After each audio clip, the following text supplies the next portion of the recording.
앞 현장 또는 우리 천안 터미널에서 또는 2년 반 동안 텔레비전 뉴스를 보지 않다가 다시 그 앞에서 극적인 장면을 마주하면서 흥분한 탓에 흥분해서 잠을 못 잔 분도 계실지 모르겠습니다. 저도 일찍 자려고 일찍 잤는데 새벽에 다시 일어나서 뒤척였지만 그래도 지난 주말만큼 심란하지는 않았습니다.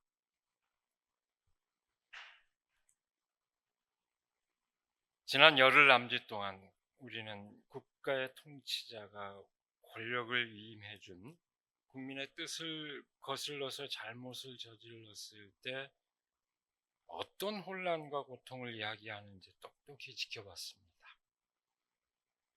그러나 동시에 그야말로 모든 세대를 망라해서 우리 장로님도 길거리에 나가셨죠. 10대에 이르기까지 초등학생에 이르기까지 다 나가서 외치는 그 깨어있는 국민이 어떻게 그 사태를 수습하는지 우리는 몸소 체험했습니다. 어제 12월 14일 오후 5시경 204대 85로 윤석열 대통령 탄핵이 이루어진 직후 바로 국회 앞에서 지난 주간부터 자리를 지키던 원로들 가운데 김상근 목사님이 곧바로 메시지를 전했습니다. 하나님 감사합니다. 국민 여러분 참으로 위대합니다. 국회의원 여러분 수고하셨습니다. 감사합니다. 교회 선후배 여러분 하나님께서 우리의 기도를 들어주셨습니다. 이렇게 곧바로 메시지를 주셨는데 아마 다들 같은 마음일 거라고 생각합니다. 오늘 우리는 사도 바울의 고린도전서의 한 대목을 본문 말씀으로 마주하고 있습니다.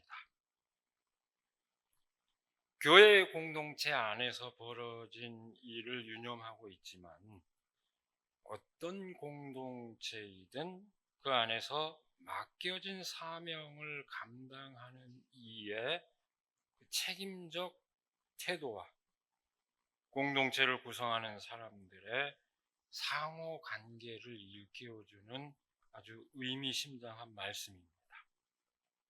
제가 기회 있을 때마다 얘기합니다만 고린도 교회는 아주 복잡한 교회였습니다. 성서 기록상으로 볼 때 가장 골치 아픈 교회 가운데 하나일 겁니다. 그래서 그 골치 아픈 문제들을 해결하기 위해서 사도 바울은 여러 차례 이 교회에 편지를 보내야만 했는데 그 가운데서 남아있는 두 편이 오늘날 우리가 알고 있는 고린도 전서와 후서입니다. 더 많은 편지들이 있었을 것으로 보입니다만 남아있는 것이 이렇게 두 편의 편지입니다. 오늘 본문 말씀은 교회 안에서 파벌로 인한 갈등의 그 상황에 대한 권고에 이어지는 말씀입니다. 어떤 파벌이 문제였을까요? 1장 12절을 보면 이렇게 되어 있습니다. 나는 바울 편이다. 나는 아볼로 편이다. 나는 게바 편이다. 심지어 나는 그리스도 편이다. 이렇게 갈라져 있다고 합니다. 여기에 대해서 바울은 얘기합니다. 그렇다면 아볼로는 무엇이고 바울은 무엇입니까? 아볼로와 나는 여러분을 믿게 한 일꾼이며 주님께서 우리에게 각각 맡겨주신 대로 일하였을 뿐입니다. 나는 심고 아볼로는 물을 주었습니다.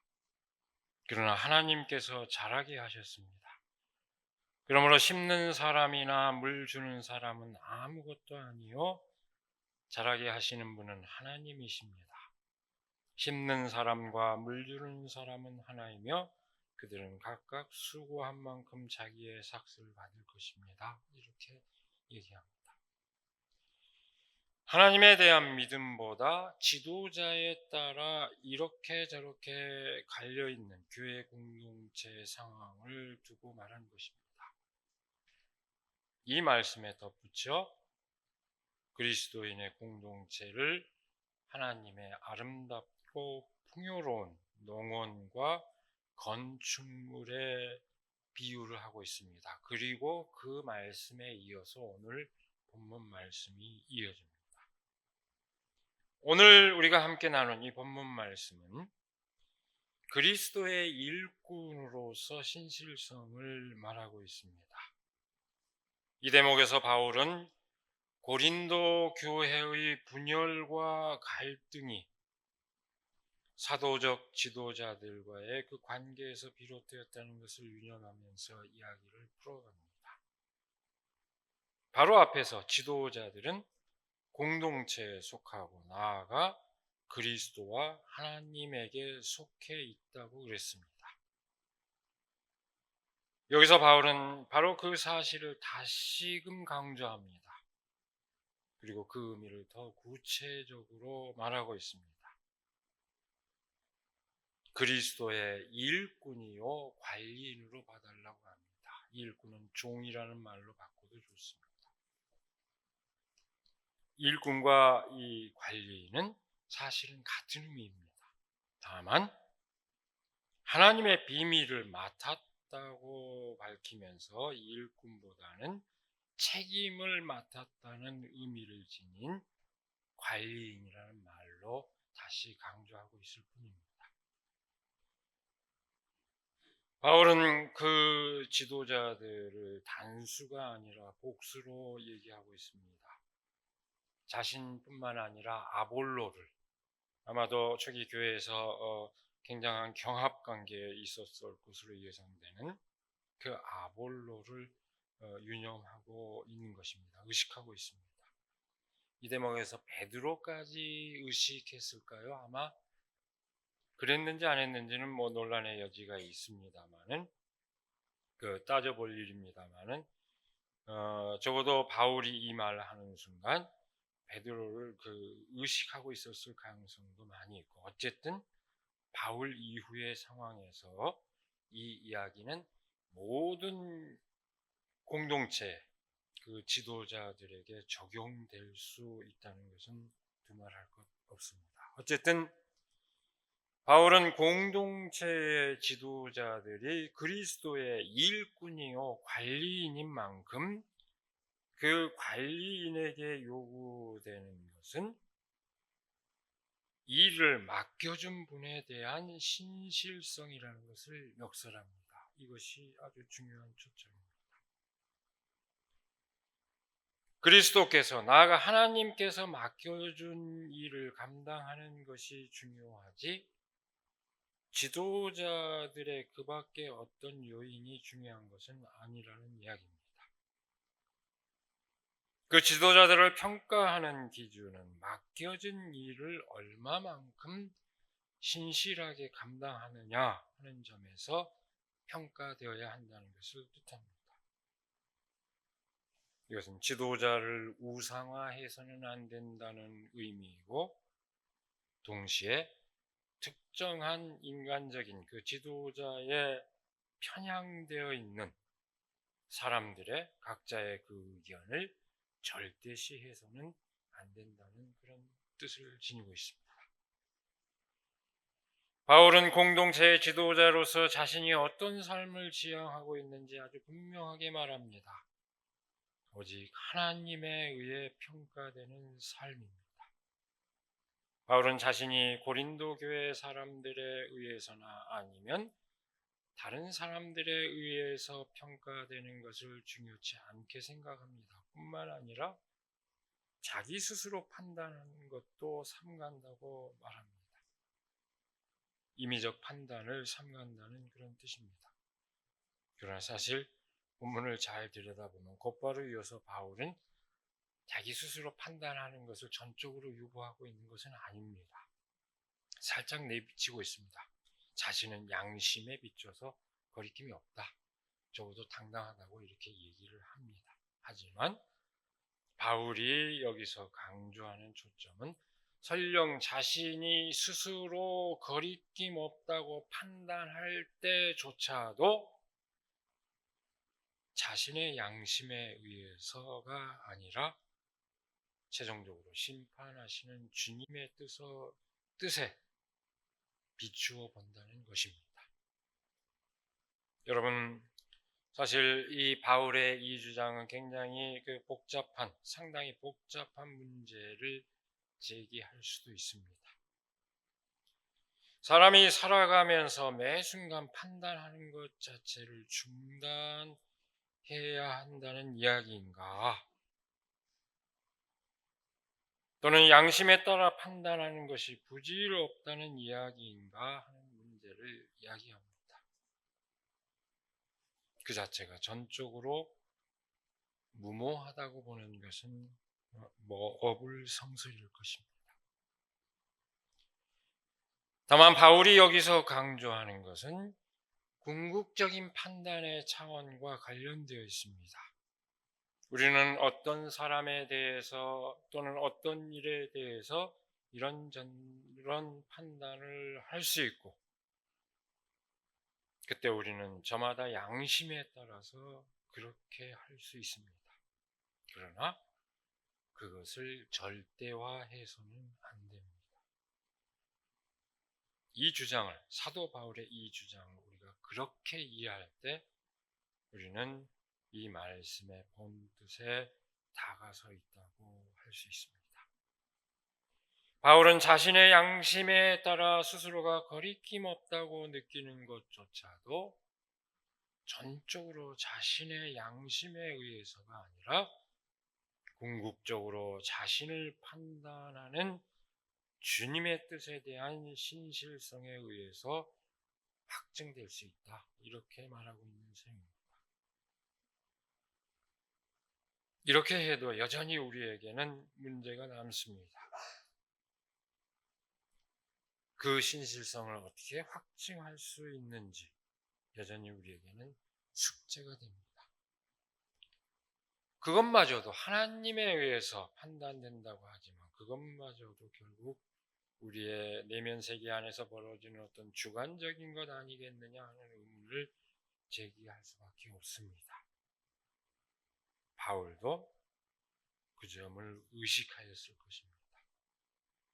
그러기에 바울은 그것을 궁극적 차원에 내맡기는 태도를 취합니다. 본문 말씀의 마지막 구절의 내용입니다. 주님께서 오실 때 모든 것이 드러날 것이므로 아무것도 미리 판단하지 말라는 것입니다.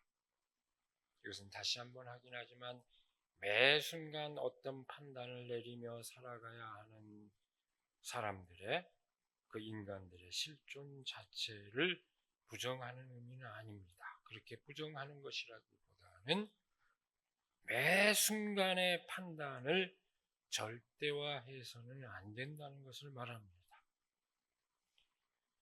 설령 양심에 비추어 흠없는 것으로 스스로 판단한다 할지라도 그것마저도 최종적인 것으로 생각하지 말라는 것입니다.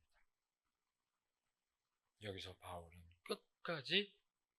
그야말로 끝까지 하나님의 뜻에 맡기는 그리스도인의 실존을 강조하고 있습니다.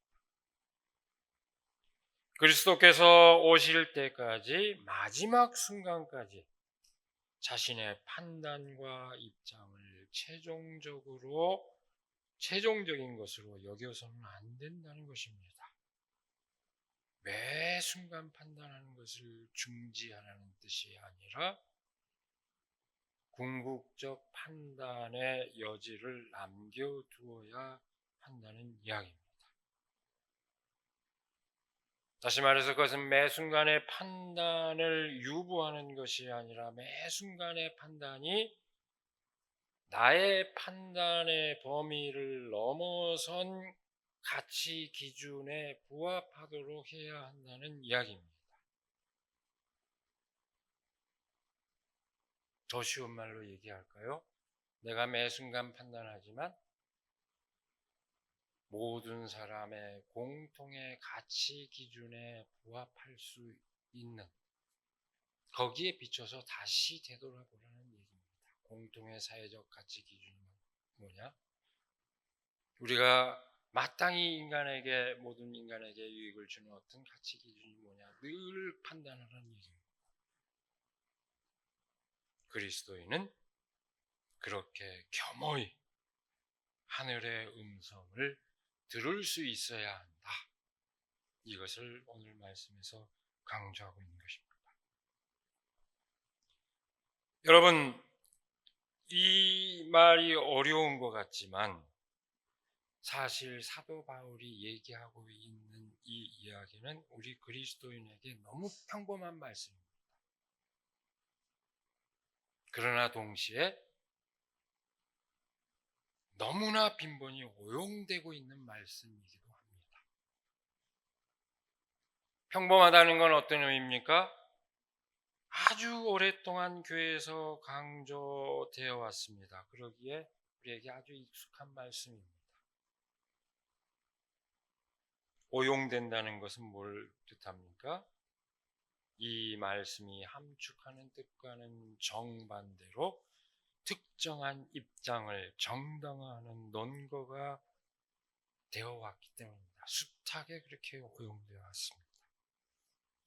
그저 자기 자신의 생각과 자신의 이데올로기에 지나지 않는 것을 하나님의 뜻으로 주장하며 강변할 때 그것은 말씀의 뜻이 오용되는 경우입니다. 너무나 빈번히 경험하는 사태입니다. 이렇게 얘기하면 여러분들 제가 사례를 들지 않아도 어떤 사태인지 휘리릭 다 지나갈 겁니다. 너무나 이렇게 오용되고 있습니다. 오늘 본문 말씀은 그런 것과는 상관없습니다. 오히려 그와 정반대의 뜻을 함축합니다. 본문 말씀이 공동체 안에서의 갈등 상황, 인간들 사이에서 갈등 상황에 대한 해법으로 제시되고 있다는 점을 우리는 유의해야 합니다. 갈등의 실체가 뭡니까? 각자의 주장이 절대화되고 타협의 여지 없이 충돌하는 것입니다. 고린도 교회의 상황을 보면 각기 사도들의 가르침을 따르는 무리들이 각자의 정당성만을 내세우며 충돌하고 있는 그런 상황입니다. 여기에서 그 판단의 최종 근거로 하나님의 뜻을 내세운 것은 각자의 주장을 되돌아볼 수 있는 근거를 제시합니다. 그 거리두기를 통해서 서로의 입장을 상대화시키는 것입니다. 하나님 앞에서 모든 사람은 같은 거리에 있습니다. 이것은 성찰의 여지를 두는 것이며 흔한 말로 역지사지의 그 입장에 설 수 있도록 인도합니다. 입장을 바꿔놓고 생각하는 그런 상황으로 우리를 인도합니다. 여러분 생각해 보십시오. 인간사의 갈등에 아주 오래된 갈등에 대한 아주 오래된 해법입니다. 아주 오래된 지혜입니다. 바로 그 점에서도 오늘 본문 말씀은 하나도 어려울 것 없는 아주 상식적인 말씀입니다. 여러분,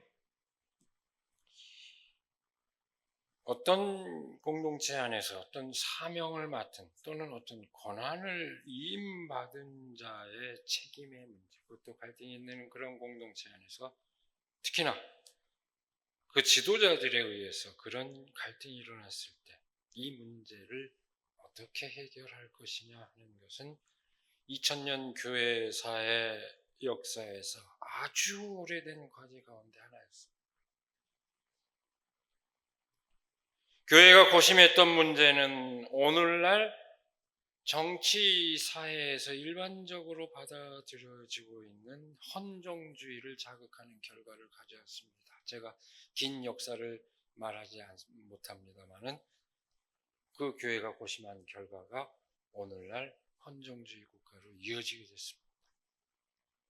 어떤 맥락에서 그랬을까요? 우리 그리스도인은 기본적으로 하나님에 대한 신실성, 하나님에 대한 순종을 지향합니다. 그런데 우리는 동시에 이 땅에서 발을 딛고 살아가기 때문에 우리가 하나님에 대해서 순종하는 것은 현실적으로 여러 문제를 이야기합니다. 이 세속 사회 안에서 살아가기 때문에 그리스도인은 항상 문제의 상황에 봉착하게 되어 있습니다. 하나님께 우리가 순종해야 한다는 것은 자명하지만 세상의 어떤 권위에 대해서 어떤 태도를 취해야 할 것인가 하는 것은 늘 묻지 않으면 안 되는 상황에 봉착합니다. 또는 어떤 상황에 우리가 순종해야 하고 어떤 상황에서 저항해야 되느냐, 또는 누구에게 순종해야 하고 누구에게 저항해야 하느냐 하는 물음에 직면하게 됩니다. 예수님 시대 때부터 있었던 고민이요, 2000년 교회사를 계속 관통하는 문제입니다. 전통적인 해법은 뭡니까? 조직한 하나님의 대리를 하는 자에 무조건 따라야 한다. 이걸 많은 교회 지배 세력은 강조했습니다. 그러나 진지한 그리스도인들은 정말 그렇게 순종하면 되느냐? 아니다. 늘 물음을 던져왔습니다. 이 물음이 아주 결정적으로 중요하게 된 역사적 계기가 있습니다. 역사적으로 볼 때 사도로부터 이어지는 권위를 부여받은 교황이 교회를 대표하고 하나님을 대리하고 교회를 대표한다는 교황이 잘못을 범했을 때 이를 어떻게 대처해야 하느냐 하는 문제에 봉착하게 됐을 때 역사적으로 이 문제는 아주 중대한 문제가 됐습니다. 이때 그 해법이 뭐였을까요? 그 이전에 많은 사람들은 하나님을 대신하는 그 사도들을 대신해서 고난을 이임받은 자가 교황이고 교황이 하나님의 뜻을 대리한다 이렇게 믿었지만 그것이 아니라는 판단을 하게 된 것입니다. 여기에서 해법이 공의회주의입니다. 회중을 불러 모아서 거기에 뜻을 묻고 거기에 따라서 교황의 잘잘못을 심판할 수 있어야 된다. 이걸 공의회주의라고 합니다. 물론 당시의 공의회는 추기경들에 의해서 구성이 됐습니다. 한 사람의 독단에 맡기는 것이 아니라 회중에게 그 뜻을 물어야 한다. 그것을 통해서 하나님의 뜻이 무엇인지 판별해야 한다 하는 것이 교회 안에서는 분명하게 자리를 잡게 됐습니다. 오랜 동안 봉착해왔던 순종과 저항의 문제, 그 물음의 상황에 더해서 공의회주의가 회중에게 그 뜻을 묻는 그런 대안이 등장하면서 잘못된 지도자의 독단을 바로잡을 수 있는 방안을 교회는 마련한 것입니다. 근대 정치사회에서 의회를 기반으로 하는 헌정주의는 바로 이 교회의 해법으로부터 자극을 받은 결과입니다. 적어도 서구 역사적 맥락에서 보면은 그런 경로를 통해서 형성됩니다. 세속화된 형태, 교회가 해법을 찾았던 것이 세속화된 형태가 오늘날 헌정주의로 정착이 된 것입니다. 여러분 이제 설명 안 해도 되게 헌정주의가 뭔지 지난 열흘 남주 동안에 다 알았습니다. 모든 국민이 합의한 사회 계약으로서 그 헌법을 지키는 정신입니다. 교회는 하나님으로부터 부여받은 사명을 온전히 감당하고 더불어 그 백성을 보호하기 위한 방법을 찾기 위해서 그렇게 현실적인 방법을 강구했던 것입니다. 그것이 종교 개혁자들에게 영향을 끼쳤습니다. 제가 그 유명한 사상가들의 궤적을 이 시간에 일일이 얘기하지 않습니다. 종교 개혁자들에게 영향을 끼쳤고 그것이 결국 근대의 헌정주의 국가의 바탕이 되었습니다. 물론 교회의 이 공의회주의는 오늘날 국민주권에 기반한 헌정주의와는 다릅니다. 적어도 그렇지만 위임받은 권력을 오용하는 권위에 저항하고 견제하는 역사적 제도로서 아주 중대한 의미를 지니고 있습니다. 오늘날 헌정주의하고는 어떻게 다르냐? 오늘날 헌정주의는 국민주권, 인민주권의 정신에 기반해 있습니다. 교회의 헌정주의는 아까 얘기했죠.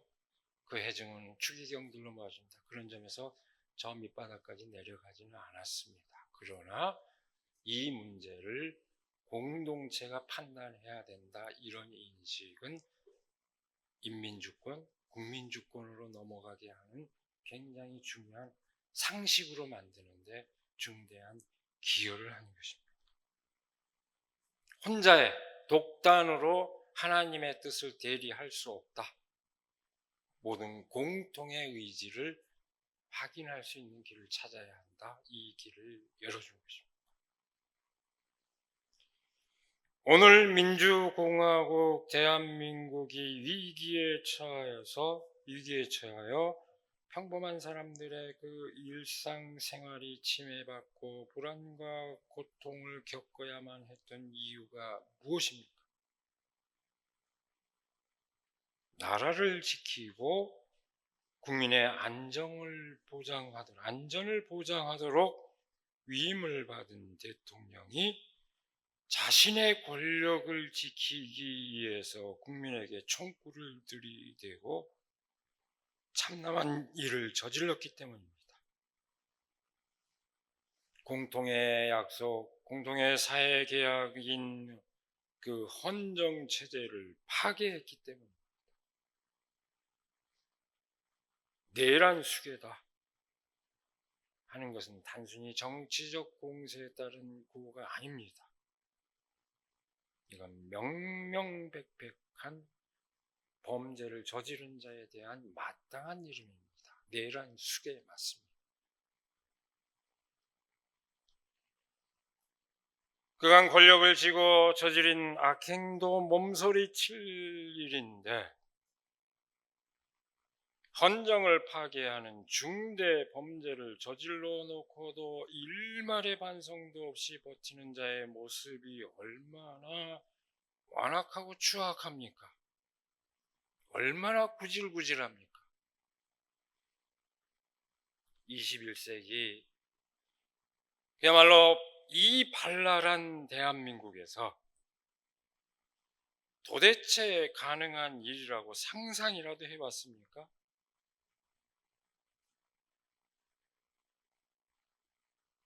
이미 겪어봤던 세대는 과거의 상처가 다시 도지는 사태로 놀랐고, 겪어보지 못했던 세대는 역사 교과서에나 나오는 일이 현실에서 벌어지는 것을 보고 다들 깜짝 놀랐고 상처를 입었습니다. 우리 교우 가운데 한 분이 그랬죠. 자는 중에 계엄을 체험했다고, 드디어 계엄을 체험해본 세대가 됐다고 공통의 경험을 다 하게 된 셈입니다.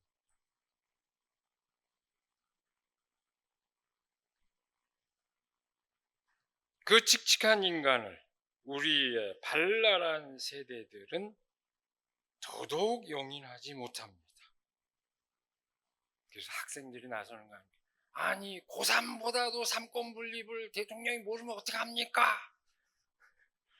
여러분 되게 보셨어요. 고3 학생보다도 모르면 어떻게 합니까? 초등학생들까지 나왔어요.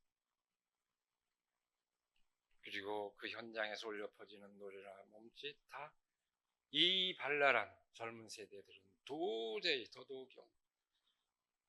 그래서 상을 줬으면 좋겠습니다. 온 국민을 계몽했으니 상을 주고 그 다음에 책임을 물었으면 좋겠습니다. 우리 발랄한 세대들은 더더욱 용인하지 못합니다. 그래서 우리 모두 한 마음으로 그 용인할 수 없는 사태를 바로잡았습니다.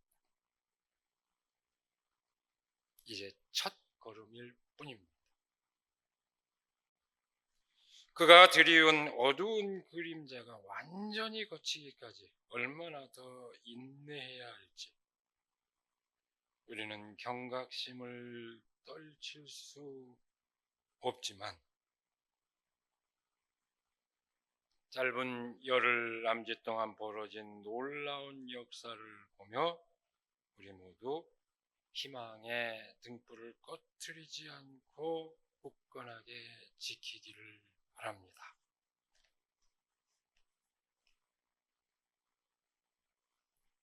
제가 어제 5시 이전에 말씀을 준비했을 때는 더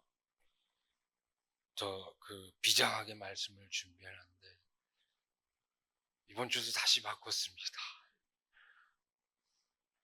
아니, 저는 깃발을 성명사 안 쓰는 세상에서 살고 싶은 사람들 이런 깃발을 만들려고 했는데 지난주 이번 2번 다 성명서 써놓으면 무슨 일을 저질러서 성명서를 또 다시 바꿔야 돼요. 설교도 그랬습니다. 지난주에도 그랬고 이번 주에도 다시 바꿔. 오늘은 더 비장한 얘기는 아껴두겠습니다. 오늘 말씀 결론 삼습니다. 주님께서는 어둠 속에 감추인 것들을 환히 나타내시며 마음속의 생각을 드러낼 것입니다. 여러분, 이 말씀은 그저 먼 미래에 이루어질 일이 아닙니다. 성경에서 얘기하는 마지막 심판 때 이루어진다고 하는 것은 이제 누누이 얘기하죠. 크로노스적 시간관념, 양적인 시간관념에 따라서 판단하는 얘기가 아닙니다. 카이로스. 때가 무르익으면 벌어지는 일입니다. 그것은 역사의 그 진실이 드러나는 순간 이루어지는 일입니다. 지금 벌어지고 있는 사건입니다. 먼 미래의 일이 아니라 지금 우리는 그 사건을 목도하고 있습니다. 그렇게도 노심초사했던 일이 이렇게 풀려나갈지 누가 알았습니까? 우리는 지금 모든 진실이 드러나는 놀라운 순간 가운데 이 역사의 중대한 기점 가운데 있습니다. 그 놀라운 하나님의 역사를 목격하고 있는 우리이기에 우리는 절망하거나 낙심하지 않습니다. 결코 그럴 리 없습니다. 하나님께서 우리에게 삶을 허락하신 뜻, 그 뜻이 뭡니까? 서로 사랑하며 존중하는 삶, 그 삶을 여일하게 지켜나가는 가운데 우리는 평화로운 삶의 그 기쁨을 맛보게 될 것입니다. 어둠을 물리치고 빛으로 다가오는 예수 그리스도와 더불어 기쁨을 누리는 우리 한 사람 한 사람, 그리고 우리의 이 사회, 우리나라가 되기를 이 시간에 간절히 기원합니다. 기도하겠습니다. 하나님, 우리를 인도하여 주시고 또 이 역사를 주관하여 주셔서 놀라운 그 진실의 순간을 마주할 수 있도록 하여 주시는 그 은혜를 감사드립니다. 모두가 마음 졸이고 조마조마했지만 하나님께서는 놀라운 손길을 펼쳐주셔서 이 땅의 많은 사람들의 마음을 통해서, 목소리를 통해서, 몸짓을 통해서 하나님의 뜻을 보여주셨습니다. 하나님, 그 놀라운 은혜를 우리가 감사하며 그 놀라운 진실의 순간을 잊지 않으며 하나님에 대한 신실한 믿음을 더욱더 굳건하게 지켜나가며 정말로 하나님께서 우리에게 이 땅에서 삶을 허락하신 그 뜻을 더 깊이 새기며 서로 깊은 사랑을 나누고 평화를 누리는 그런 삶을 맛보게 우리를 인도하여 주시옵소서. 어둠을 물리치고 빛으로 다가오시는 우리 주 예수 그리스도와 더불어 그 놀라운 기쁨을 만끽할 수 있도록 우리를 인도하여 주시옵소서. 우리 주 예수 그리스도 이름으로 기도드리옵나이다. 아멘.